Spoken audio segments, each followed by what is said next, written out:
Federal Executive Council scraps Niger Delta Ministry and the Ministry of Sports Development. Court fixes November 20 for hearing case against Ganduje, others. Federal government drops all charges against Binance executive Gambarayan. In the foreign scene, fuel truck explosion kills 11 persons in Uganda. Hello and welcome to Trust TV's News Update. I am Chama Kawafo.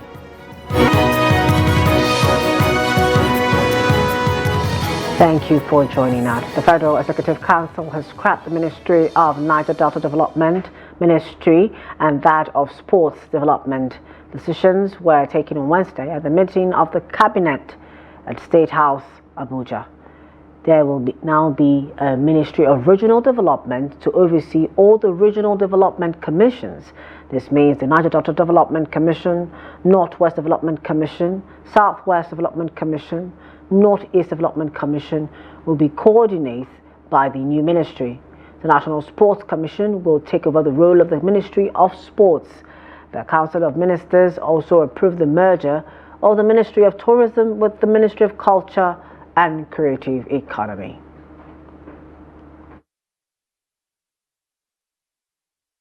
And I intend to deliver on the mandates of the Bureau. It's all about making sure that people, public servants, they behave with integrity, they avoid corruption, no conflict of interest.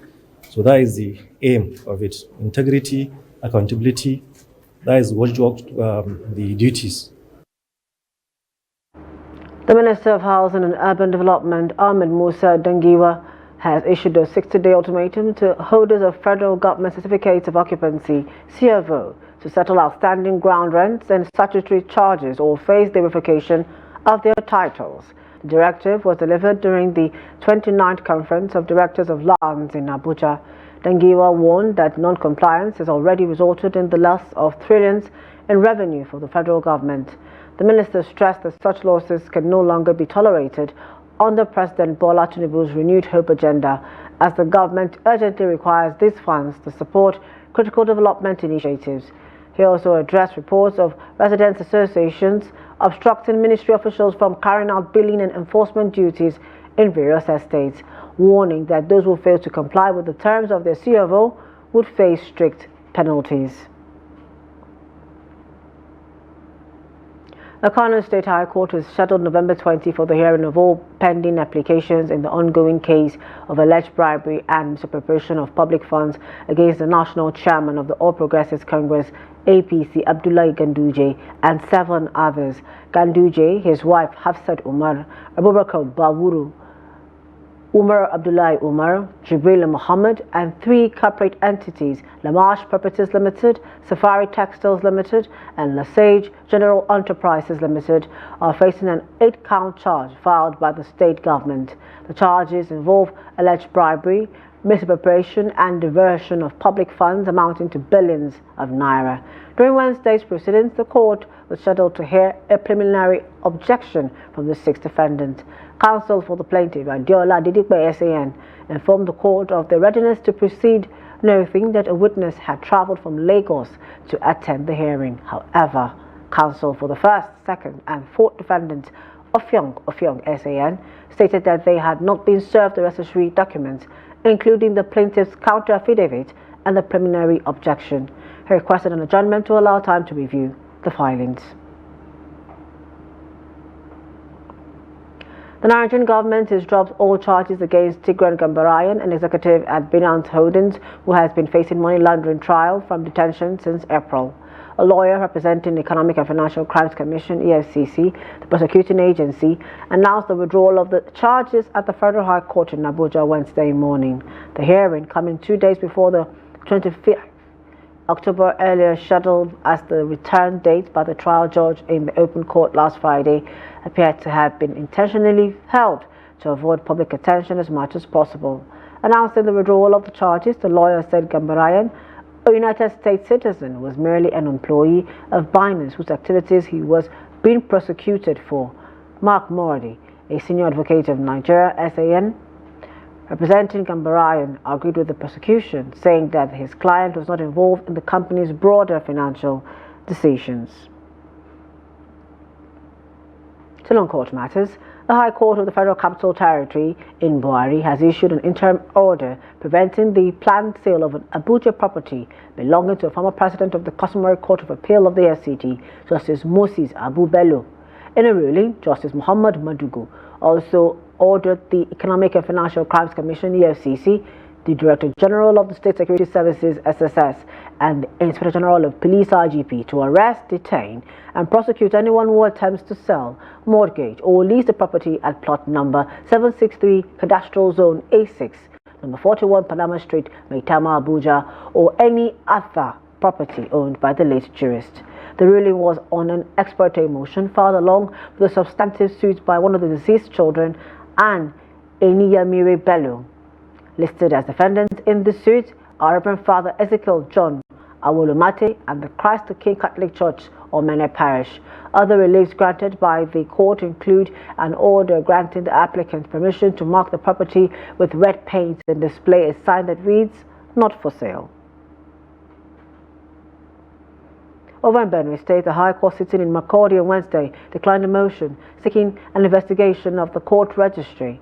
The court consequently fixed 30th October 2024 for the hearing of all other applications and the substantive suit.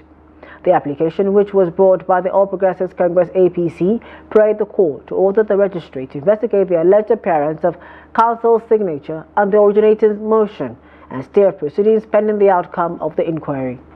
Ruling on the motion, Justice Kume held that the termination of the instant motion would prejudice the pending preliminary objection to the competence of the suit, which has similar grounds and effect. The legal team of the Benue State Chairman of APC, Austin Agada, represented by F.A. Normo, who appeared with several lawyers, asked for adjournment to look at processes that were served on him in court. Over in Plateau State, the police command has uncovered a Yahoo academy and arrested 13 suspected fraudsters in the Rantia community of Jos South local government area. The command stated that the suspects were arrested in an apartment believed to have been rented by the leader of the center. While parading the suspects at the command headquarters on Wednesday, Plateau State Commissioner of Police Emmanuel Adishino revealed that the training center was uncovered following a tip-off from concerned citizens of the state. The suspects were paraded alongside other suspected criminals who were involved in various criminal activities, including armed robbery, kidnapping, and gun running in this state. A driver has been confirmed dead along the Lagos-Ibadan Expressway when his Mazda bus rammed into a moving truck around Car Park C of the Redeemed Christian Church of God along the expressway. The cause of the accident was attributed to overspeed and loss of control on the part of the master bus driver. The Public Relations Officer of the Ogun State-owned Traffic Enforcement and Compliance Agency, Babatunde Akimbi, disclosed this in a statement in Abeokuta, the state capital. According to an eyewitness account, the master bus was fully loaded with potatoes heading towards Lagos to deliver same before the break of dawn. The Public Relations Officer admonished road users to avoid night travel and shun excess speed because of its attendant fatal consequences. The 15-day ultimatum issued by the Economic Staff Union of Polytechnics to the federal government to meet its demands is to expire on Wednesday, October 23rd. The group had threatened to embark on strike should the government fail to address the contentious new scheme of service for polytechnic lecturers across the country. As the deadline approaches, more lecturers have endorsed the ASIP National Executive Council's position to mobilize members to withdraw their services once the ultimatum expires. ASIP Zone D coordinator Uloma Richard said in Port Harcourt on Wednesday that the government is yet to address the contentious issues in the new guidelines. Richard said that ASUP has suspended its planned industrial action on July 22nd following the federal government's intervention, which mandated the National Board for Technical Education to review this disputed guidelines. More stories. A bill for an act to establish the National Food Reserve Agency has scaled through second reading in the Red Chamber. The bill was sponsored by Senator Salihu Mustafa, APC, Kwara Central. Here's more on the report. While leading the debate on the general principles of the bill, Senator Saliu Mustapha explained that once passed into law, the bill would provide a legal framework for the National Food or Grains Reserve Agency to function more effectively than it currently does. The bill seeks to further develop the agricultural sector by ensuring national food security and income through marketing and storage services, as well as addressing emergency food crisis. Mr. President, distinguished colleagues, the bill will also establish the National Food Reserve Agency for the purpose of implementing the National Food Reserve Policy, reducing post-harvest losses and providing food security for the nation. The bill received broad support from many lawmakers. The need for having food reserve for the country. A country of over 200 million people cannot have self-sufficiency and food security without food reserve. And for that reason, the federal government saw it right and established the agency. We even have the agency in existence. This agency, when established, is not only going to work by way of price stabilization, because the agency will be charged with the responsibility of buying up surplus with a view to storing it during the period of harvest. And when there is scarcity, the agency will now bring it out and sell it to the members of the public by way of subsidized price. After the conclusion of the debate, the bill was passed for third reading. Addressing the media shortly after the plenary, Senator Saliu Mustapha emphasized that the bill focuses on establishing a stronger legal framework. He added that once the law is passed, it would enable the government to enhance food preservation by purchasing grains from local farmers for the agency to store. He further noted that Nigeria relies heavily on local farmers who primarily farm for consumption. From the National Assembly, Sagir Ibrahim, Trust TV News, Abuja. We go to Borno State, where Maiduguri farmers have predicted hike in food commodities following the flood that devastated homes, claimed lives and destroyed farmlands across Borno State. The disaster happened at the peak of the rainy season when farmers invested hugely in food production for consumption and trade. Trust TV's Brutus Kurusi has more and will be given to us in our subsequent bulletins. Now, police are in the process of dismantling a Nigerian prostitution ring in Limassol. According to a report Wednesday, 3 women have been arrested in coordination with the anti-trafficking unit. The case first came to the attention of the police last year when a woman filed a complaint, initially claiming to be a victim of theft. However, during questioning, suspicions arose that she was a victim of sex trafficking. The report has been confirmed by police spokesman Christos Andreu. He added that the woman had been relocated to a safe house upon further investigation. Andreu explained the investigation took time due to the victim's limited information about her abuser's identities. Andreu added that police have gathered substantial evidence and expect to bring the case to court in the coming days. The bodies of victims of a fuel truck explosion near Uganda's capital, Kampala, were retrieved late Tuesday as investigators collected evidence at the scene in Kigwa town. The truck overturned after an accident and later exploded, killing at least 11, including 2 minors. The district police commander at Kampala Metropolitan North said it was a single accident involving a fuel tanker which was moving on Bombo Road. 4 buildings, houses, 9 shops were destroyed in the blaze, the police said. The fuel tanker was traveling from Kampala to the northern city of Gulu, about 400 kilometers away when the accident occurred. The injured were rushed to nearby health facilities for treatment. The identities of those affected have not yet been established. It was a single accident involving a fuel tanker which was moving on this Bombo Road. We have not yet ascertained whether the problem was with the vehicle or the driver. It got an accident in this spot, and the fuel started oozing out from the tanker. It was unfortunate that our people went to start fetching the fuel. So and fuel being flammable, highly flammable, it caught fire. Because there was one lady who was roasting her maize there. Then there are homesteads, like you see, shops. So with the amount of fuel which was flowing, we cannot this time know exactly the source of the fire. Welcome back. Thanks for staying with us. Let's get to sports, where the Nigerian Football Federation has announced a new venue for the first game between Super Falcons and their Algerian counterparts.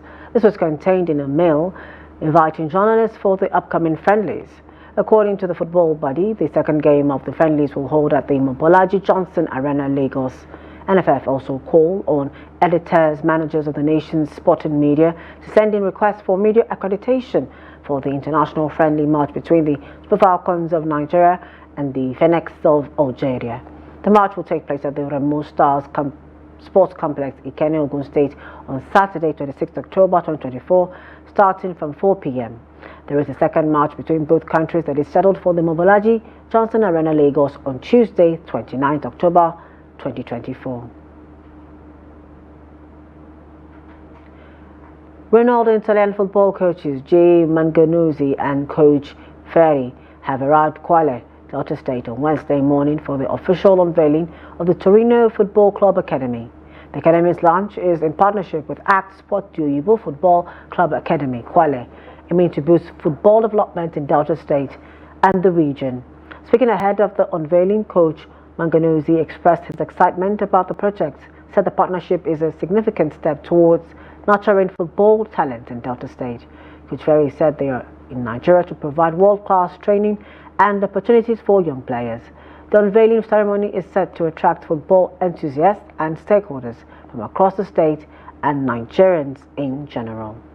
Our message for all academy, but in the moment for this academy, is that our methodology, our program is very important for to create a big project for the local, for our Torino. If we found other kids for play to Torino, I'm very happy.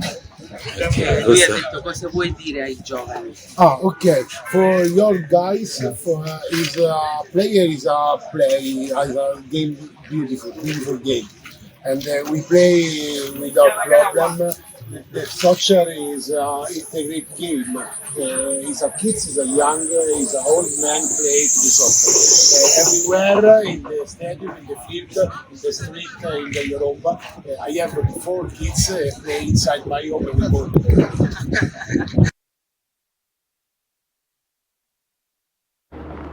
Still in sports, Real Madrid duo Thibaut Courtois and Rodrigo are likely to miss the classical clash with La Liga leaders Barcelona on Saturday with injury problems. Los Blancos came from behind to beat Borussia Dortmund 5-2 in the Champions League on Tuesday, but at the cost of losing goalkeeper Courtois. Madrid, in a statement, said Courtois has been diagnosed with an abductor injury in his left leg, with Ukrainian stopper Andriy Lunin set to replace him. Lunin stood in for Courtois earlier in the month after the Belgian suffered a minor hip injury. Spanish media reported Wednesday Rodrigo is poised to miss the game against the league leaders with a hamstring issue. Concludes news update at this time. For more of our news, programs and documentaries, so to follow us on our social media platforms and on our YouTube live stream. I am Chiamaka Mwafo. Thank you for joining us at this time.